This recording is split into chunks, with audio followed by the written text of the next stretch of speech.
Hello guys, ഇന്നത്തെ video എന്താണെന്ന് വെച്ചിട്ടുണ്ടെങ്കിൽ ഒരു അമ്പല വിസിറ്റാണ് കേട്ടോ. ഞങ്ങൾ കുറേ ആയിട്ട് ഈ അമ്പലത്തിൽ പോകണമെന്ന് പറയുന്നുണ്ട്. ഞാൻ പണ്ട് 4ലോ 5ലോ എങ്ങാണ്ടോ പഠിക്കുമ്പോൾ സ്കൂളിൽ നിന്ന് ട്രിപ്പായിട്ട് പോയിട്ടുണ്ട് ഈ അമ്പലത്തിലേക്ക്. അച്ഛനും അമ്മയൊക്കെ ആദ്യമായിട്ടാണ്. ചീക്കിലോട് എന്ന് പറയുന്ന സ്ഥലത്താണ് കേട്ടോ അമ്പലം ഉള്ളത്. വള്ളിക്കാട്ടുകാവ് എന്നാണ് അമ്പലത്തിൻ്റെ പേര്. ഈ അമ്പലത്തിൽ നിറയെ കുരങ്ങന്മാരുണ്ട്. ഞാനന്ന് പോയ സമയത്തൊക്കെ അത്യാവശ്യം കുരങ്ങന്മാരെ കണ്ടിട്ടുണ്ടായിരുന്നു. പക്ഷേ ഇന്ന് ഞങ്ങൾ അവിടെ എത്തിയത് ഏകദേശം ഒരു 9 മണി കഴിഞ്ഞിട്ടാണ്. കുരങ്ങന്മാരെ പാട്ടിന് പോയിട്ടുണ്ടായിരുന്നു. അമ്പലത്തിലേക്ക് പോകുന്ന വഴിയൊക്കെ അത്യാവശ്യം നല്ല രസമായിരുന്നു കേട്ടോ കാണാൻ വേണ്ടിയിട്ട്. 2 സൈഡ് അത്യാവശ്യം കൃഷിയും വലിയ മലയൊക്കെ ആയിട്ട്.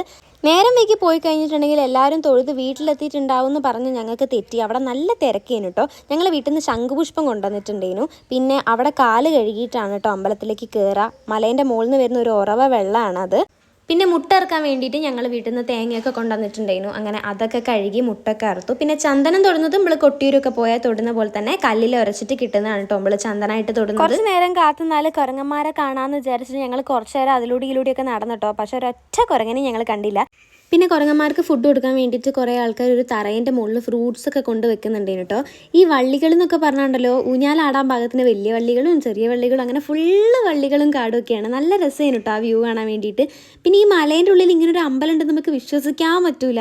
അതുപോലെ തന്നെയാണ് കേട്ടോ ഈ വെള്ളവും. ഏത് വേനൽക്കാലത്താണെങ്കിലും ഈ വെള്ളം വറ്റിപ്പോവില്ല. മലേൻ്റെ മുകളിൽ നിന്ന് വരുന്ന നല്ല തണുത്ത വെള്ളമാണ് കേട്ടോ.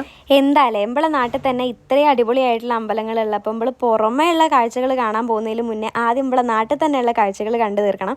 അപ്പോൾ അടുത്ത വീഡിയോയിൽ കാണുന്നവരെ ബൈ ബൈ.